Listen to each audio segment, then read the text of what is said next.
I would like to thank everyone for coming and being part of our special day. It's lovely to see so many of our family and friends today to help us celebrate the happiest day of our lives. On behalf of myself and the bridesmaids, I would like to thank Matthew and Julia for including us on this special day. It's such a beautiful setting, and please all enjoy yourself, and thank you so much for coming. Thank you. Together you share the joy of a deep commitment and the sacred trust. You have given each other the most precious gift of love. Treasure it, nurture it, and encourage it with all the honesty you used in creating it. You are sharing something rare and beautiful. Always speak the truth and listen attentively, so that you may understand each other's thoughts and intentions. Inspire each other by sharing your accomplishments.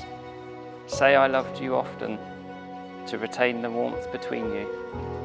Remember to laugh a lot, even when you're angry.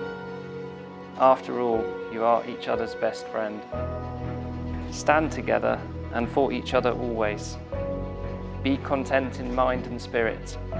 Make each day a blessing and the fulfillment of your dreams.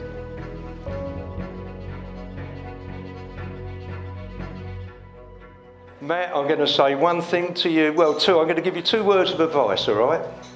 Now, you're all right when you're all young and fit like you are, but when you get in your 50s and your 60s, you know, you start to yawn a bit and get tired. And if Julia says, oh, I'm a bit tired, love, I think I'll go to bed, and you know, it's 9:45. Whatever you do, don't say, oh, why's that then, babe? You know, you'll set the world off, all right? Whatever you do. But the other thing I would say to both of you, if you have a row or an argument, you make it a good one, but don't go to sleep without making up. And the last thing I'm going to say, when you're having a row and it finishes, don't try to get the last word in, because like every woman, they'll think you're starting a new row. Believe me, I know. But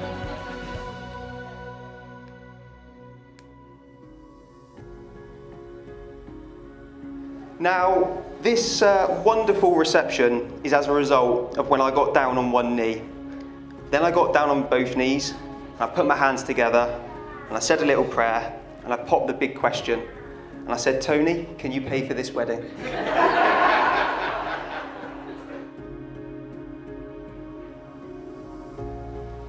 I do solemnly declare I do solemnly declare that I know not that I know not of any lawful impediment of any lawful impediment why I, Matthew Hawke, may not be joined in matrimony to Julia Marie Newton. Julia, if you could now please also repeat after me. I do solemnly declare that I know not of any lawful impediment why I, Julia Marie Newton, may not be joined in matrimony to Matthew Hawke.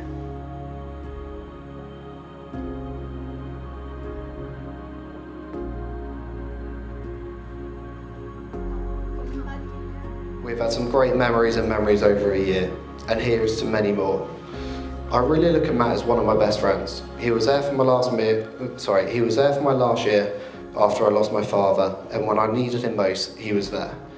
I really do want to take this opportunity and thank you once again for asking me to be honoured to be one of your best men, and thank you both for letting me be part of your special day.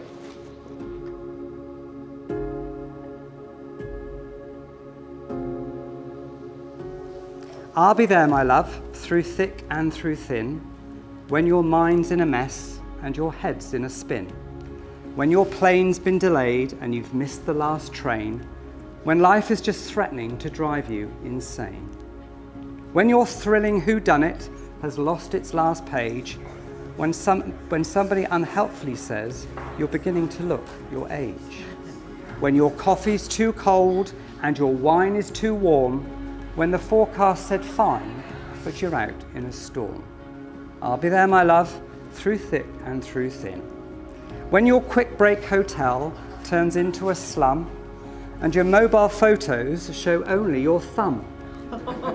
When you park for 5 minutes in a residence bay and return to discover you've been towed well away. I'll be there, my love, through thick and through thin. If the jeans you first bought in hope or in haste just stick on your hips and don't quite fit the waist. When the food you most like brings you out in red rashes, and as soon as you boot up, the technology crashes. So my friend, my companion, my true dear love, when you break a rule, when you act the fool, when you've got the flu, when you're in a stew, when you're last in the queue, please don't feel blue, because I'm telling you now, I'll be there for you.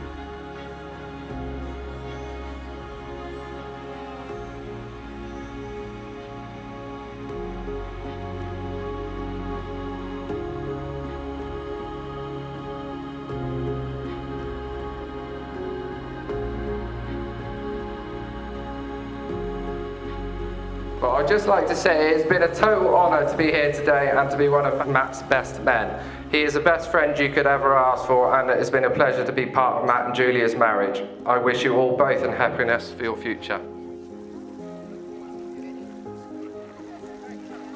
I call upon these persons here present I call upon these persons here present to witness that I, Matthew Hawke, do take thee, Julia Marie Newton, to be my lawful wedded wife.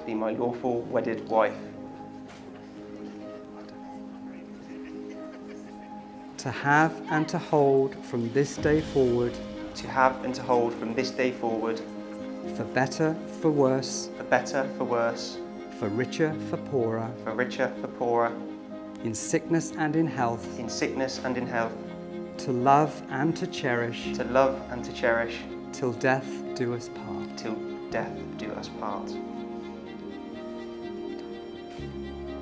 Julia, if you could now please repeat after me. I call upon these persons here present to witness that I, Julia Marie Newton, do take thee, Matthew Hawke, to be my lawful wedded husband.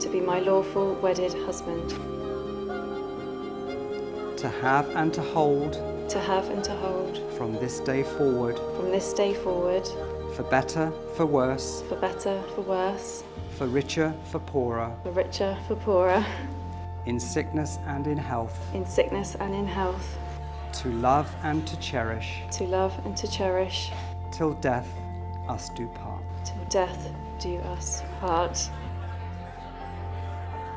I must say, Julia, you do look beautiful today.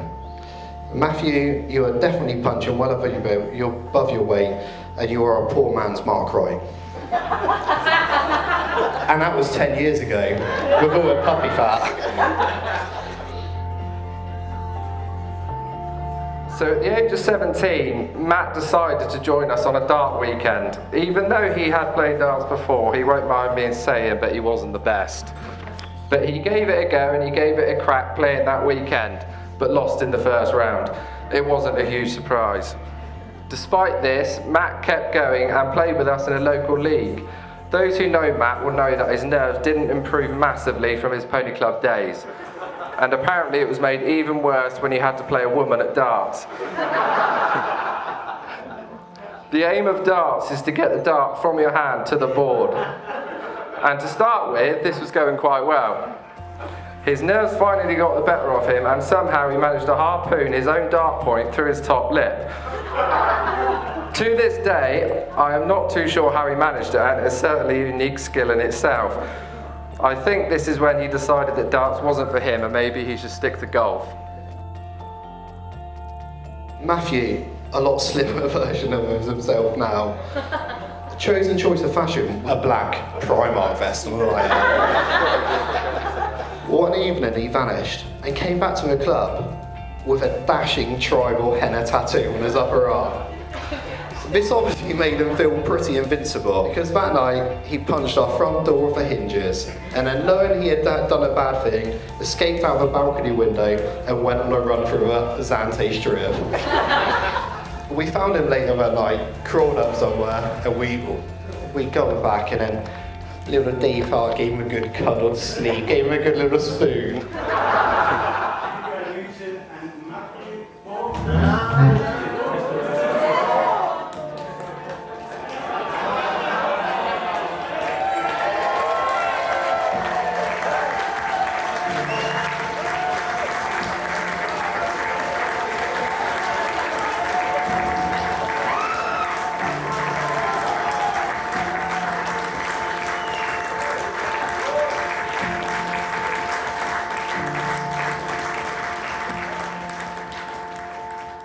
She puts her head round the door. She goes, Dad, do I have to go out tonight? I said, yeah, no problem at all. What time? Well, I don't know yet. Well, where are you going? Well, I don't know yet. I said, do you need any money? No.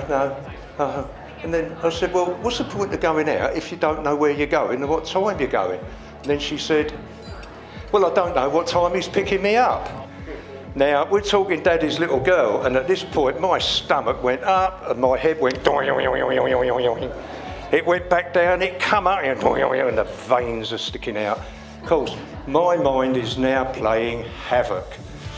What do I see? I see this jack-the-lad, you know, with a baseball bat on back to front, in, say, a souped-up red XR3i or something with white regulation issue Adidas speed stripes down the bonnet and the roof. And I'm thinking the worst of everything. Anyway, I said to her, Julia, I said, well, when this bloke turns up, I want to see him before you go out. Anyway, I went into the kitchen. I said to Jane, did you know she's going out with a boy and he's got a car and I'm round the ceiling and she's going, calm down, he's a nice boy, I know him. I said, that's not the point, he's a boy. Bless. Anyway, it went on from there, and all of a sudden the doorbell went about 7 o'clock, I think, and she said, hello Matt, my dad wants to see you, and he went, oh. I got up out of the lounge and I went into the hallway, and there he stood there, and it's me, I'm going, now listen here you. I said, no, I want her back home here. I want her back home by 10 o'clock or I'll be out looking for you. So that was my first introduction to Matthew. 5 to 10, in they come. To be fair, the guy had the bottle, he come in and he sat down on the couch in the lounge, you know, and we chatted, generally speaking, you know, it was all very... But there you go, it is what it is. But I did find out at some point later, he said to Julia, your mum was just like how you said she'd be, but your dad... So there has always been an attraction between Matt and Julia, even if he did deny it to start. I remember one night when they hadn't been together long and Matt was staying at ours. We had run out of milk, so Matt was heading out to get some more. Matt insisted he would go after 5 minutes of discussing who would go and get milk. We finally sent Matt off. The shop is about 3 miles away from our house, so we were expecting it to be not long till he came back. After 2 hours, then 3 hours, many missed calls and not answering his phone, Matt finally came back 3.5 hours later. Wondering why it took over 3 hours to do a 6-mile round trip, we have no idea. But Matt's response was he got lost. It was a few days later that we actually seen Julia's mum, and she said that they had met that night. It was at this point we knew things were pretty serious between Matt and Julia, but the most annoying part about the story is the bloody idiot forgot the milk.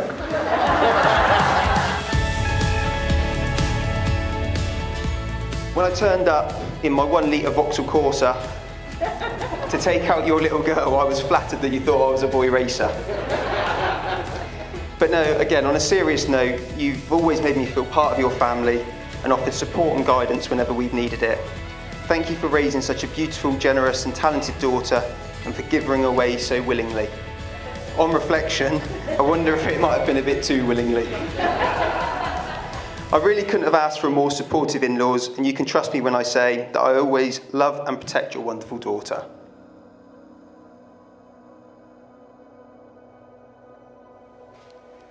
Julia, I give you this ring Julia, I give you this ring as a sign of our marriage. as a sign of our marriage. With my body, I honour you. With my body, I honour you. All that I am, I give to you. All that I am, I give to you. And all that I have, And all that I have, I share with you. I share with you. Replace the ring.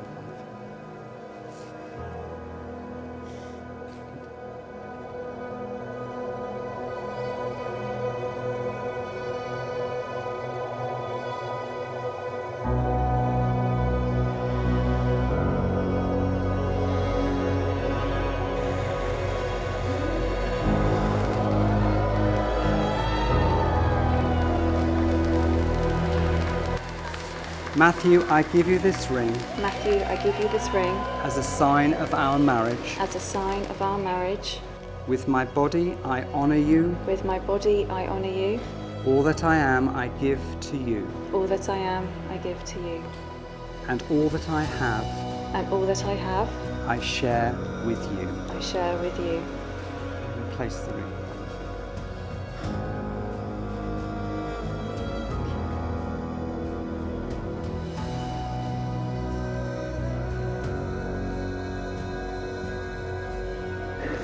I think it's on, it's not coming off. That's good. That's a good sign. So if you can now hold hands, please.